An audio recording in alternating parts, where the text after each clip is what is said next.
Hair ট্রান্সপ্লান্টের পরে কি আমাকে মেডিসিন খেতে হবে কিনা, তাহলে আমার হেয়ার ট্রান্সপ্লান্ট করে লাভটা কি? আসলে আমরা যখন হেয়ার ট্রান্সপ্লান্ট করে দিচ্ছি, যেই চুলগুলো আমরা লাগিয়ে দিচ্ছি সেগুলো কিন্তু আপনার পার্মানেন্ট হেয়ার। তাহলে আমরা কেন ওষুধ দিচ্ছি বা হরমোন ব্লকারগুলো কি কেন দিচ্ছি?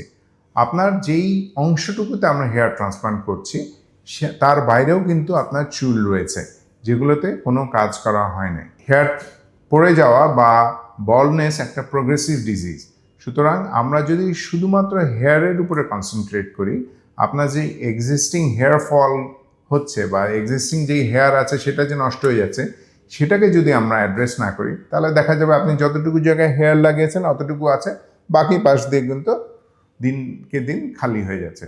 সুতরাং হেয়ার ট্রান্সপ্লান্টের আগে আপনি অবশ্যই কোনো টেকনিশিয়ানের কাছে না যেয়ে একজন ডক্টরের কাছ থেকে জেনে বুঝে হেয়ার ট্রান্সপ্লান্ট করুন।